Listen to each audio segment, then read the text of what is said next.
Okay. My name is Carol Phillips, and welcome to Writers Morning Out, sponsored by the North Carolina Writers Network. I have just a couple of announcements. The Thomas Wolfe Fiction Contest is still open. The deadline is January 30th for fiction. And the Randolph Durrell Poetry Contest is open too, and that has a later deadline of March 1st. And then there's the spring conference that's going to be in Asheville this year. And it's going to, instead of the one day that they usually have in spring, it has the format of the fall conference. So it's a full 2.5-day conference. Ron Rosh is going to be the keynote speaker. And if you've never had the joy of hearing him, he's quite wonderful. And they have I think a really good lineup of both the master classes, fiction, nonfiction, and poetry, but also workshops that include not only about prose and poetry, but some and the business and working with small presses and book design. They also have one on speculative fiction and a couple on young adults. So kind of something for everyone.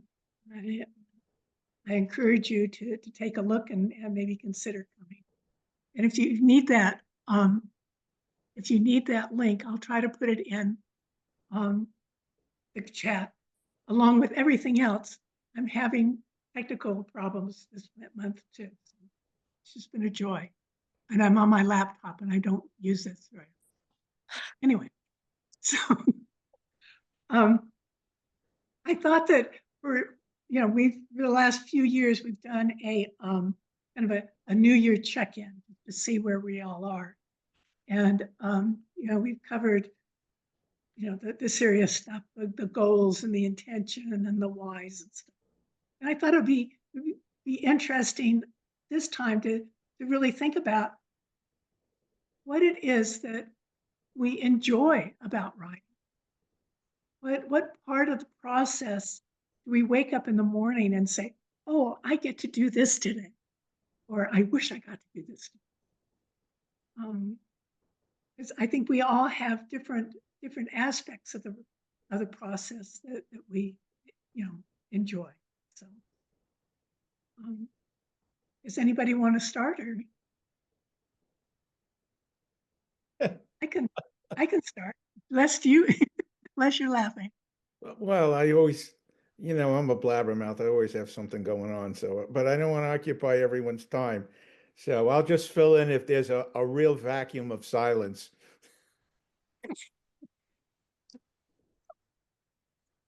Well, I can start. And I think that I'm fairly unusual. I know that at least one person that has joined us is going to roll their eyes. But my favorite part, what I enjoy the most, is revision. I find that it's an intellectual challenge for me to figure out if I'm really saying what I want to say, if I'm saying it the way I want to say it, if the word I'm using is really the word I want to use. One of the things that Ron Rash apparently said one time was that he can spend hours looking at one word, and I don't think I've spent hours, but I've certainly spent many minutes, and then got back. That's the part that I look forward to, and I truly enjoy. I'm with you on that, Carol. That's my favorite. I love the writing poetry and I love revising it. Love that. Submitting it, bane of my existence. Yeah, but you have some good ideas about submission. Carol, could I ask a question about your revision process? Sure. Because you say you love it, and that's maybe your favorite part of the writing process. What do you do first after you've finished and you've typed the end, do you put the book away for, you put the manuscript away for a while? Do you come back to it? What is your process? Maybe give us the 3 things that you do that are you can't wait to get to activities. The first thing I do, and it depends upon the manuscript there, I always, at some point during my revisions, I let it sit for a while, certainly. I'll let it sit for a few days or a week or whatever, depending upon the length of it and where I think it is.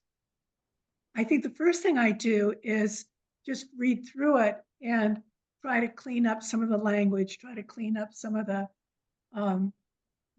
maybe errors that I've made, just try to and flush it out, see where because I'm a writer who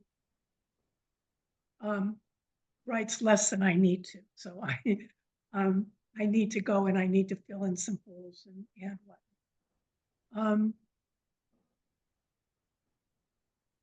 And then once I get it so that I think that I've got the structure down and I think I've got the, in fairly good shape, then I start, reading it aloud. Then I start looking at each sentence and the words, and is it, that process, is it saying what I want to say? Is the word I want to use? I do have a critique group that I send my manuscripts to, and I'm kind of known for misusing not putting in the wrong word or missing words, misspelling words. I do use Word, and I do use Grammarly to try to clean up some of that. I do miss it. And I just keep going over it until I feel that it's okay. I try not to, there's always a danger of revising too much. And then you kind of kill the work. So there's kind of a line there. Does that answer your question? Yeah, Les has something to say. Okay. I know. So my favorite part is revision. There are two aspects to my writing that I like. I stopped writing really long projects. I have 2 long projects that are finished, but it's going to be too difficult and too energy consuming to go out and get an agent and all of that. And I've been pretty lucky with short stories, so I'm going to stick with that. And I'm going to break up the long novels into short stories because I could just send them in, and if they get picked up, great.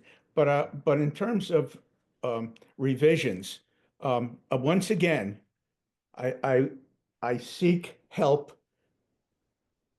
I don't know if anyone has seen this at all. I got 2 of these self-help things. One I showed you before, and this is effective editing. And they're very, very helpful. So, it's always a challenge to know when you're finished. And I've come to the conclusion I'm not finished ever. It's just when I get to the point of disgusting, I don't want to look at it anymore. I was at a conference one time, and there were a couple of New York writers, very, very successful New York writers there. And one of them said that she had been shocked when she found out she couldn't make editorial revisions in her proof galleys from the publishers. And the other one said, oh, well, I always want to go into the bookstore and just start marking up the books there. But You're not alone. I'm working on 2 different ideas now. So there was a platform that I saw that allows you to send out chapter by chapter stories and charge for it. So I thought of doing that to see if anyone was really interested. And just in parentheses, use it as a fundraiser for one of our favorite charities. But that was one thing that I thought of that I don't know if anyone was aware of how to deal with this stuff. But is that one of your favorite things to do then in the writing? My favorite things to do is I get very weird ideas, especially at night and in the shower. Don't ask me to explain the correlation. I don't want to go there at all. But um, I was I was I was wondering what would it be like if all sensory deprivation would happen to a person. And then I thought of a science fiction idea, brain in a bottle. You know, it's one of these where rich people end up trying to live out their lives and they have different levels of participation depending upon how much they pay. And the cheapest level for the average Joe would be just to pop your brain in the bottle and keep it there until they could find a body to reattach it. And I thought the title would be Solitude. And then I thought that it would really be interesting if there was no company to be had other than oneself, and what would be the repercussions of that, and what different parts of one's mind would then have to begin to get along with the other part, and they have these discussions and the memories. And so there is this whole level of entwining of stuff that I'm working on now as a short story, but it's really interesting. You But you enjoy the process of developing a storyline in your mind and yeah, and I don't, sometimes I come up with a great title and then I try and fit a story to go with it. And sometimes I have a great ending in my mind and I want to go backwards. I'm all over the place. What can I tell you? My second grade teacher called me the absent-minded professor, and she sat me right in the front of her desk to just keep tabs on me. Hey, Les. I like revision. That's my favorite part. Les, speaking of brains and bodies being attached, have you read Poor Things by Alistair Gray? They No, made it into a movie in the last year, but it's Alistair a Gray, Poor novel Things? about a man who implants a baby's brain in a grown woman. By He's a Alistair. Scottish writer, Alistair Gray, And it's Grey. four stories. Poor Things. Poor Poor Things. Thing. Is All right. that movie with Emma Stone? Poor things. Yes, Yeah, it's that's with the Emma movie. Stone. But She it's actually, based won, on a novel by a Scottish writer named Right. Alistair Gray. she won the Oscar for it. Yes. Well deserved. Yeah. It was I not- don't think I haven't read that one, but my husband that's one of his specialties is Alistair Gray. So that's how I know It was about a novel that I read a long time ago, and Bryce and Julie, you might know the name of it. It was about people being able to put part of themselves into robots so that the robot does, the house cleaning or goes and runs errands or whatever. And then at the end of the day, comes back and the person gets those memories. And the plot is, or the question is, are these robots human? And should they have the same rights and privileges as human beings? And the name was something like Kin or Kendra or something like that. Does that ring a bell to anybody? No. Okay.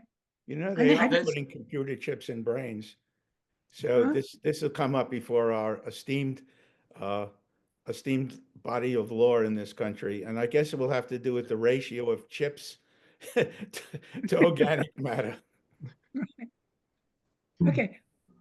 Does somebody else want to talk about what they enjoy about the writing process? I'm happy to log in. I've been thinking about your question, and I think for me, the writing involves many different stages, from coming up with an idea to working hard to get it out and get it published, and it all requires different hats, right?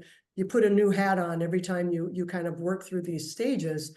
So I enjoy that aspect of writing, that it is such a varied process. It is creative, there's that creative part that really, speaks to my heart. There's something in me that is supposed to be a writer, and I know that because when I'm writing and I'm in that particular zone, I'm happier than when I'm anywhere else. It feels like my DNA is connected to the activity, which, I mean, I loved teaching. I never felt like my DNA was connected to it. I loved it, but when I'm writing and I'm in that zone and I'm completely in my story, my DNA is very happy. But I also love the fact that the whole writing process from beginning to end involves all these different stages, from the organizational stage to, like, now I have a great big whiteboard that I use to plot out, like, the novel I'm working on right now. I love the organization of that. I love the fact that I can literally look at this board and see all my index cards there and know exactly where each one goes in the story, and that I just have to connect them now, to finish my novel and all of that. So I guess my answer is twofold. One, I love the huge number of hats we get to wear as writers. Each task might be easier or harder for us depending on our own makeup. It might be harder for some people to get that story in the mail and mail it off. For other people, it's harder to force yourself to sit down every day, and have the discipline to write. But I think of all those hats that I love the most, it is definitely the one where I'm writing, I'm in the story, and later on when I get up and go for a walk, I'm just shocked that it's not 30 below zero like it was in my story.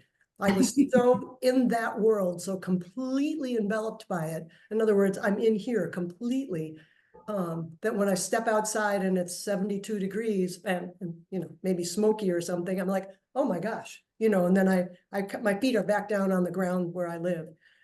So that would be my answer. Do you miss your characters?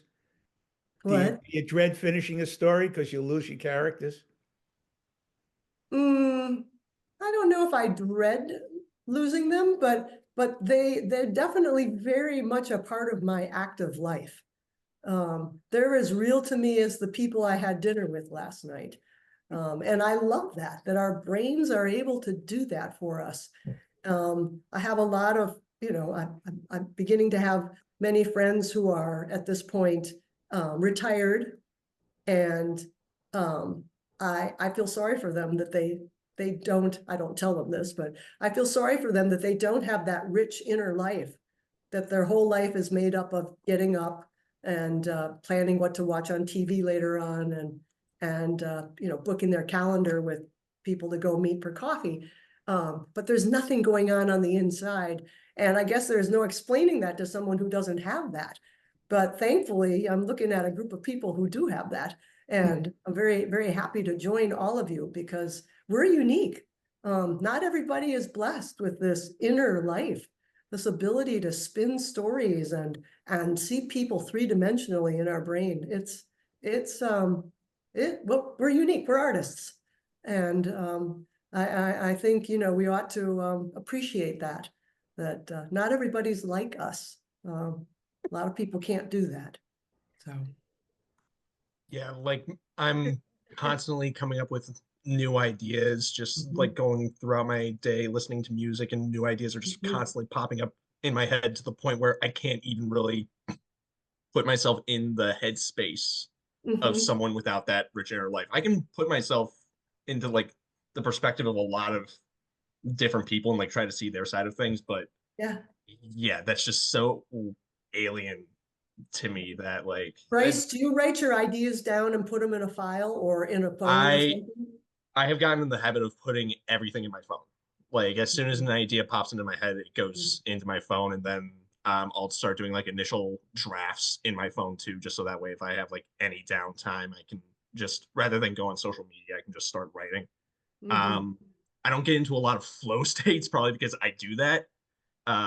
But yeah, literally everything is just going in there, and then when it's ready, I transfer it to my laptop. I know, A minute ago, Carol was mentioning looking for a word. I think it was Carol who, you're searching for a word or less too, how long you spend looking for that word. The word often comes to me at 2 in the morning. I don't know why that's my magic hour, but I will pop awake and I'm like, I got it. And so I always have pad and, a pad of paper and pencil next to my bed. And it's just for that moment, because I know if I don't write it down, I'll lose it again and off it drifts, and off to Mars it goes again, and I have to wait for it to circle back around. They often do come back, but sometimes they don't.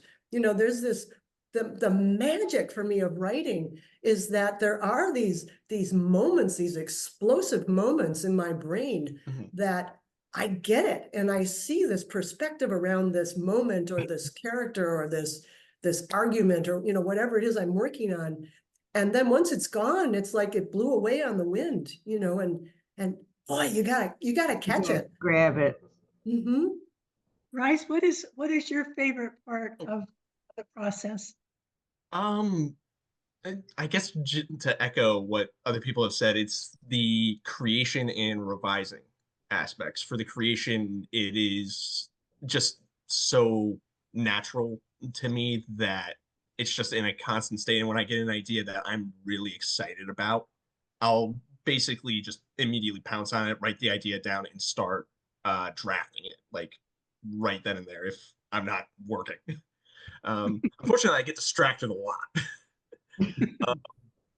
But for the revising piece, that's when I transfer it to my laptop and like start digging into language choices, how scenes flow into each other. I'm a horror writer, so I also think about like how I can describe a bloody, visceral scene and like how many different words for gore I can go into. So, but it's all Yeah. fun. Well, I'd like to say if I could. So for me, some of you've heard that part of this, but so I spent my career as a nonprofit administrator. So I've run a bunch of agencies. I've run planning agencies. I've taught graduate school as a adjunct professor in healthcare administration. So it's all kind of rational stuff. You know what I mean? Healthcare stuff, quality outcomes, measurement, all that kind of stuff. So I majored in creative writing in '65. It's 60 years now. And I have all this stuff that sits around and I haven't really directly touched it. So about a year and a half ago, 2 years ago, I decided to write this book. My partner said, why don't you write something? Because she went to school with me. And I've done every kind of writing, military history for 2 years. I've done grant writing, business writing, all kinds of writing. You name it, I can do it. But I never sat down and did a pure novel. Poems, I could roll off poems, right? But that was all. So I sat down to do this novel, and this is alien to anything else. Public speaking was something I can do. I would do an outline, never a speech, and I could speak. I think I did well. I sat down with this novel, no outline. I just had one little idea. And son of a gun, a year and a half or a year and 3 months later, I finished it. And I'd sit down and I'd say, okay, I know so-and-so has got to meet so-and-so. Because I didn't even know who so-and-sos were in the beginning. But so I sit them down and I go, I think this is going to happen. And I write the scene and it wouldn't happen. The scene would be over and I go, son of a gun. Okay. And so for me, the joy is in words of a life of rationality, and controlling things and organizing things and all that. This thing is like unrestrained. And I sit down and I write it and I finish and I go, son of a gun. It's like this I'm not a mystic person. I don't believe in lots of non-worldly things. But and I'm not attributing anything unworldly to it. All I can just say is I look back and I go, where did that come from? Where did that character come from? Where did conversation come? How come they talked about all that stuff happens? Judith knows what I wrote. And I mean, I love the whole thing. So it's terribly biased, in my opinion, by me. But I look back and I go, oh my God, I can't believe I wrote that. So my joy comes from that. So the rewriting process is not something I normally have to do. I'm a good writer. Whenever I write things, they're good. And they're so to rewrite this, I resisted that. Thank goodness Judith was kind enough to look at this, and the things that she found, I had mostly no problems, right, Judith? Yeah, Maybe, right. Oh, no, you did great. but when I find people looking at my book and suggesting that this needs to be less of this kind of stuff and more of this kind of stuff, I find myself going, no, I mean, because I didn't do this. I didn't do this. I wrote it, but I didn't do it. It was wrong for me to go change it. And so it's, I mean, for someone to give me an opinion is, I think you're telling too much and not showing. And I look at that and I could interpret it either way. I could say, well, maybe or maybe not. But it's sort of like, I didn't do that. That came from somewhere else. I don't know where.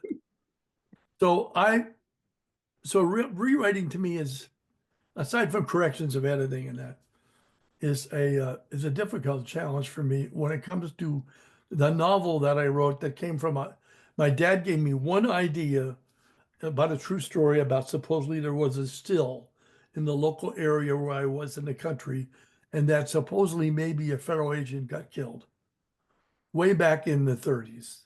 That's the only thing I think may have been true. It's the only truth. Everything else came out of my brain. So I've had so much. I've just been astounded by. I mean, I'm like some people. I'm just astounded by just like, where did they come from? Who are those people? Why are they? And I'm sort of reluctant to change the core of it. So, but I think that that would be my resistance. I've always said that when you're getting criticism, the best in any kind of, any kind of suggestion on your writing, that you need a clear vision of what it is you are writing and what it is you want to say. And then you can judge those comments against that.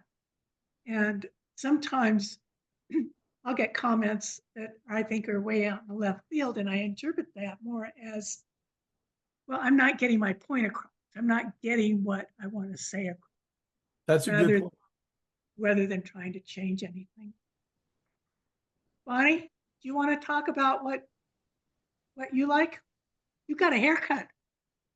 Me? Yeah. Since we've I seen did. you. I got them all cut. It just feels right. The rest of life is kind of fuzzy for me. Dementia's marching along. Sometimes it's hoppity skipping along.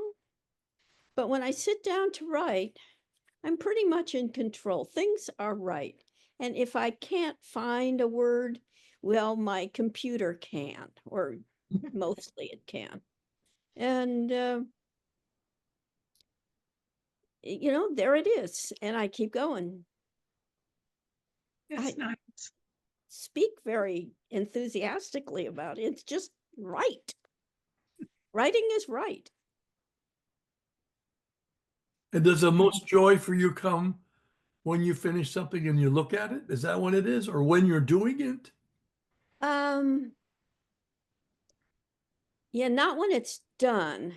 I have a hard time with doneness.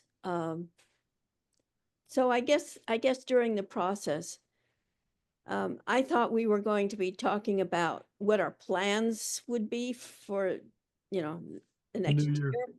And I really am going to try to get started publishing my novel series. Good for you. Yeah, I'm going to take my first baby steps in that direction. Maybe. As long as you're serious. Julia, do you want to talk about what? Yeah, I think, well, I'm a real pantser. Like I have an idea, but I don't always know where it's going to go. So, and I do like to get in that flow, but I think my favorite moment is like, I see the checkered flag, it's just like something hits and I'm like, that's where this is going. Cause I don't always know. Do you know E.L. Doctorow once said something about writing a novel is like driving down a dark road and your headlights only illuminate a few feet in front of you. But if you keep driving, those few feet are enough to get you all the way home.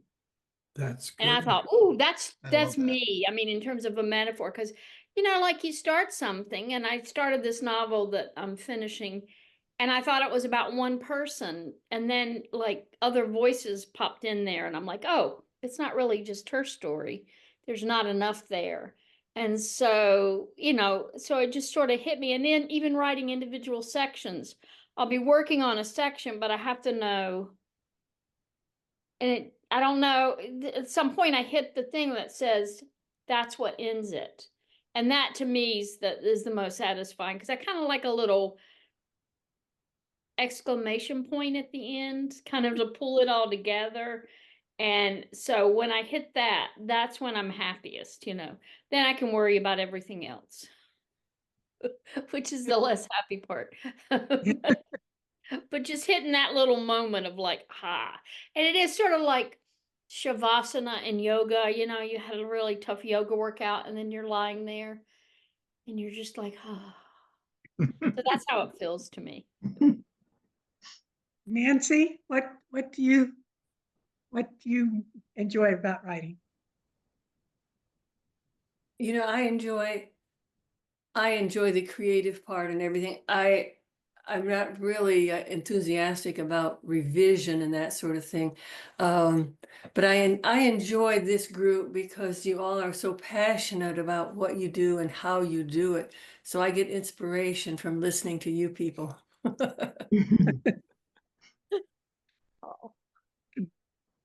Annie, you want to talk about what you Yeah, like to I mean, I'm a fairly opinionated person, and I think speaking to me, I sometimes have to filter out what I want to say, and writing allows me that filter to be able to say it, and the revision process allows me to process my ideas a little more carefully and thoroughly. So I appreciate writing for that. It's just a medium of communication that I find to be more effective than speaking for me. And also and Bryce, I probably need to pick your brain about this. It allows me to go to places that I've never been a horror person. I don't like horror movies, but there's sort of an intrigue into writing a scene that is a little bit horrific. And like in my novel, there's an earthquake scene, and I needed to come up with some gory injuries to have. And my natural inclination is to just say, nope, I don't want to have any part of it. But being able to write is kind of like dipping your toe into that scarier part of life or the little gorier part of life. So I enjoy it for that as well too. It's just a way to kind of tinker with your imagination and explore things that you don't generally think about in your day-to-day life. Annie, do you want to, Karen, you mentioned a little bit. You want to expound?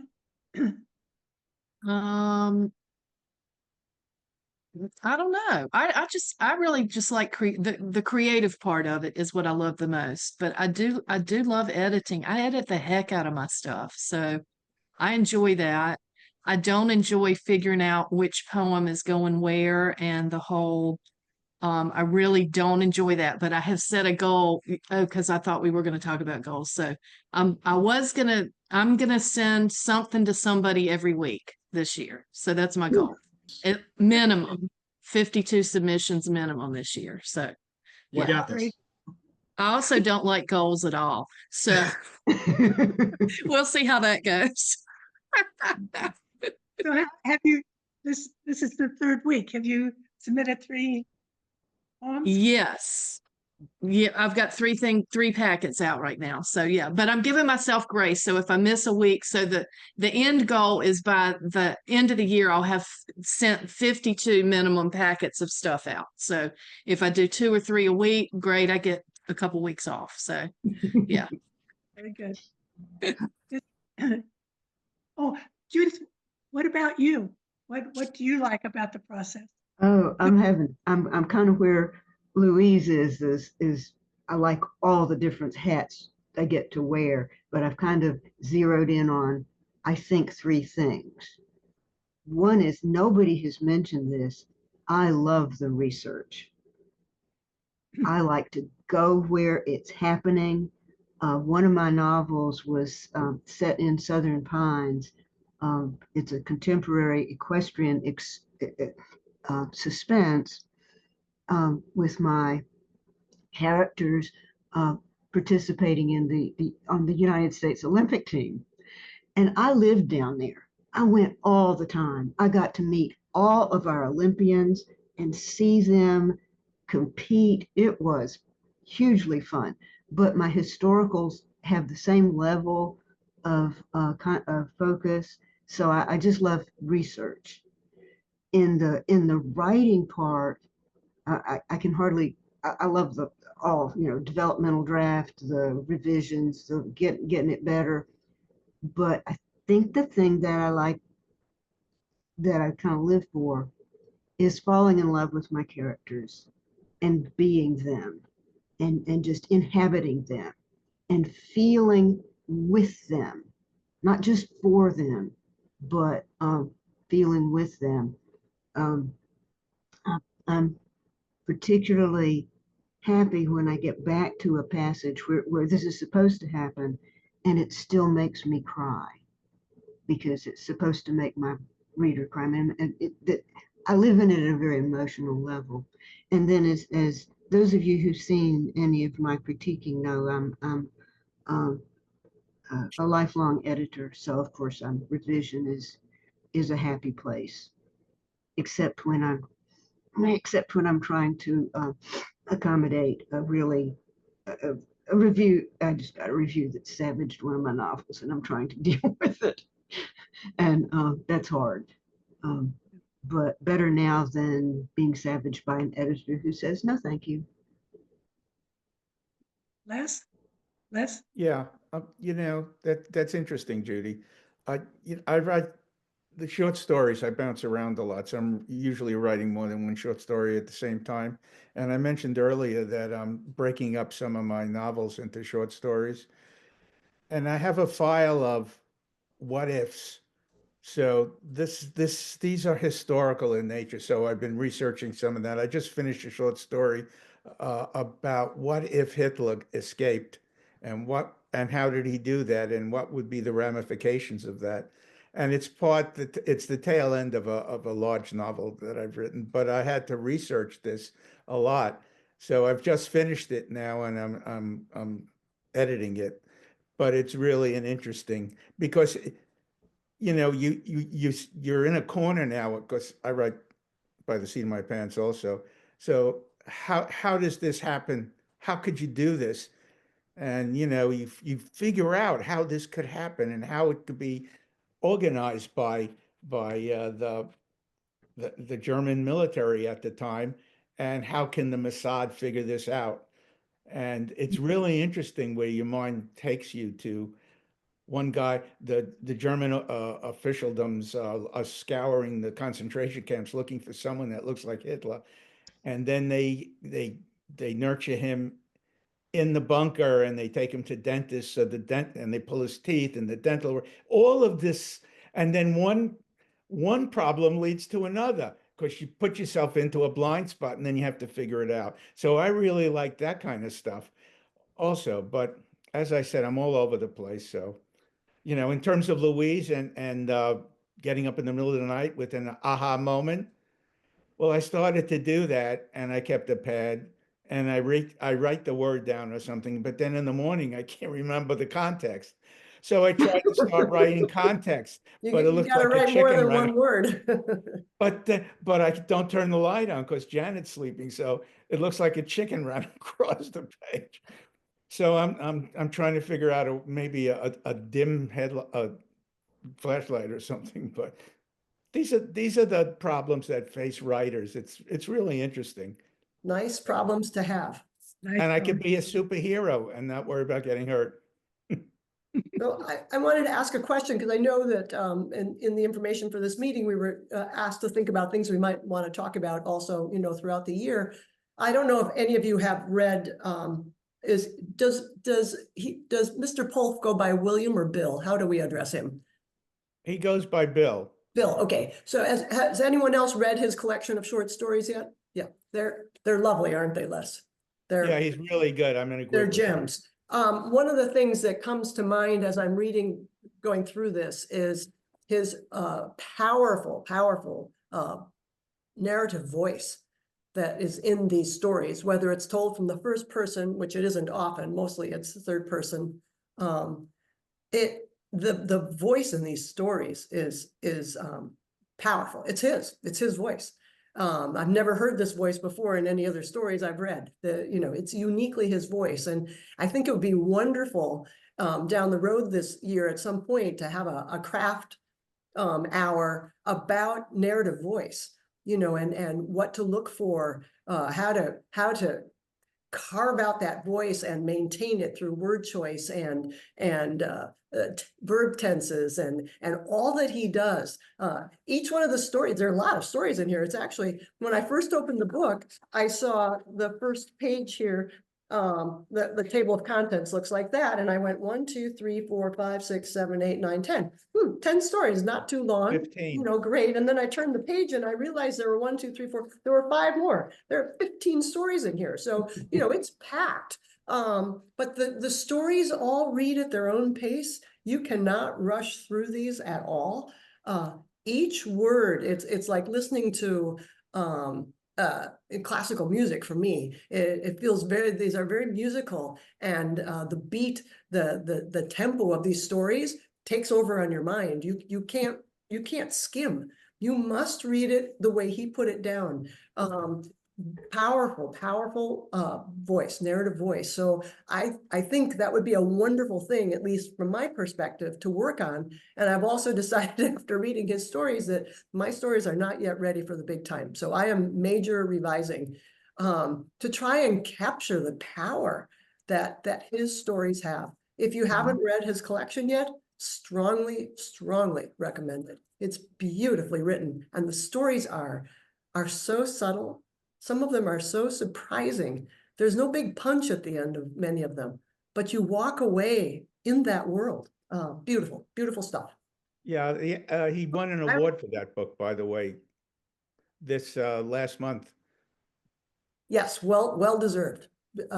It deserves every bit of an India award of some sort, isn't it, Les? I'm sorry, I didn't hear you. It's an India award or something like that. Yes. Yeah. Atmosphere Press, I believe it was. Yeah. It is. I will pass your recommendation on to Tracy, and I know that she will appreciate it. A couple of people have Thank you, talked. Carol. Yeah, you're welcome. A couple of people have talked about having goals. I think Bonnie and Karen both mentioned that. Does anybody else have any idea of what they want to accomplish this year? I think for me, finally, like ripping the Band-Aid off and actually asking people to beta read a novel I've been working on for like 10 years. Like for me, it's very much a social issue for me. I feel fine asking people for feedback on short stories that generally my length is around 3,000 words. So like they're not too long, and I'm always open to like taking stories from them if they're looking for critiques too, just trying to keep it fair. A 50,000 word novel feels like such a time investment for people that I always like kind of talk myself out of like taking it to beta reading groups, just because like that's a commitment, and if they're not really liking the story, then I just kind of wasted their time. But I think like finally going to my writing groups and just being like, I will pay you to look this over for me, see what I need to fix, because I would love to like finally try to get that out to agents or indie publishers this year, or publish it as like penny dreadfuls. I don't know. I'll read your stuff and give you some comments. They're not professional, that's for sure, but I don't mind hooking up with somebody. So I appreciate that.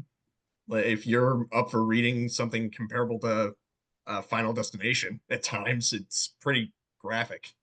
I feel I'm on downhill road to Final Destination already, so you're not frightening me. So, I don't know, Carol, you can give my, Right, I was just gonna say, Bryce, I'll send Les your email. You, Yeah, it- Bryce, Uh, Bryce, can I ask you a question? I studied with Brian McCauley during my MFA program. He was still at Mount St. Mary before transferring to Arizona State. Have you read any of his work? He's a horror writer. He did Curse of the Reaper. It's Brian McCauley, MCAULEY. I feel like I came across that name before. Right, he's a screenwriter, has worked on several shows, as well as you know, a horror fiction writer. And Curse of the Reaper came out in 22. Look him up, and you and I can email too. I certainly would, you know, would love to talk with you about him and some of the classes I took with him, and any other questions you might have about him. Just recommending him, Brian McCauley. Brian McCullough. Yeah, and actually, while we're exchanging emails, Penny, I know you noted about picking my brain about like horror and kind of going to darker places of the imagination. I can absolutely share my email address as well, and we can discuss that too. While we were talking, I remembered that the collaborative aspect of writing is also one of my favorite things. So, like, it's exciting. well said, well said. One of the, so Bryce, I will send your email to Les, Penny, and Louis. Judith, add me, please. you know, Right. I know I talk a lot, but as one suggestion, when I run into a problem of how do I express horror or how do I express surprise in a character, you know, I could go on Google and ask, how does a writer or how does a participant in a situation express remorse? What are the cues, the physical cues, the emotional cues that are going on inside? And that's very helpful to get an insight into how to portray in your writing what normally goes on inside a person. Plus, I've Yeah. got this What's book their here, endocrine? Yeah. Hey, what do you know? Yeah, The Penny. Emotions Thesaurus, and it is Yeah, I was just gonna fantastic. mention, it's wonderful. Yeah. Yeah, You just said, Penny, what was that? That was quick. It's Oh, the yeah. emotional, Thesaurus by Angela Ackerman and Becca Puglisi. Oh yeah. very good. It will talk about an emotion, Yeah. lovers.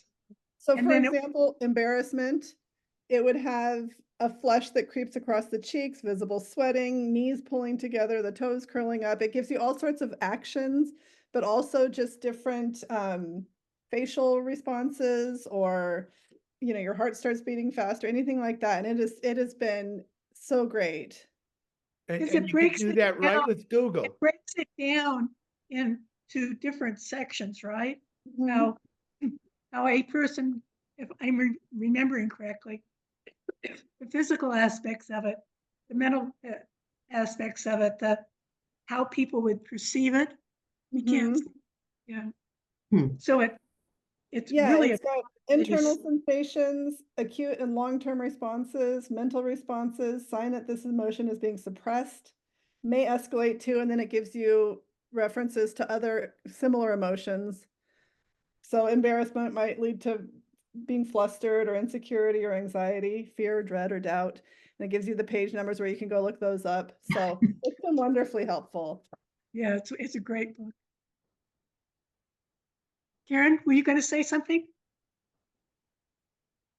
I am very excited about that book. Yeah, I didn't know there was such a thing. I'm going to totally geek out on that. yeah. I pull from my psych degree for a lot of that stuff. The fact that there's a reference guide is brilliant. I'm I love very that. excited. That's great. Karen, we can look that up. How do we portray? Very excited. Right. It's in the Penny, book. would- Just would get the you book. hold it up Flip to the again? page. Gestures. Penny, would you hold it up again? Thank you. You might want to put in chat the name of it and the author and stuff. All the pertinent information.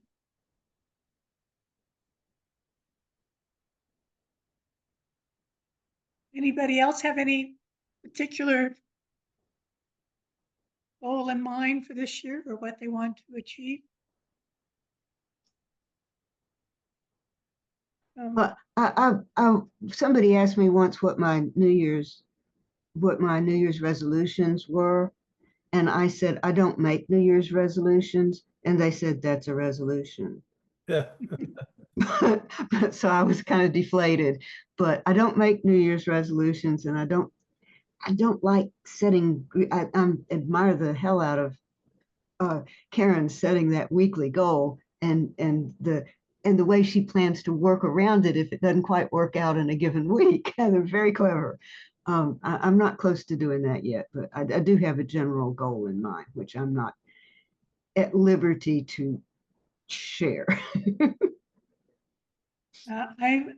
I'm going to try to, and you notice the operative word there is try to start submitting more. I've got 2 short stories that I think are really good, but they need some definite work that I want to complete. They're 2 of my favorites, so I want to work on those. All right, well, thank you all for coming. Appreciate it. Thank you, Next- Carol. Next month, we're going to be talking about how devices and technology can assist in the writing. So that might help you lessen figuring out how to get those nocturnal thoughts down in a readable form. I don't want to go there. Alrighty. Well, thank you all very much for coming. We appreciate it. Have a good rest of the month. Bye, everybody. Month.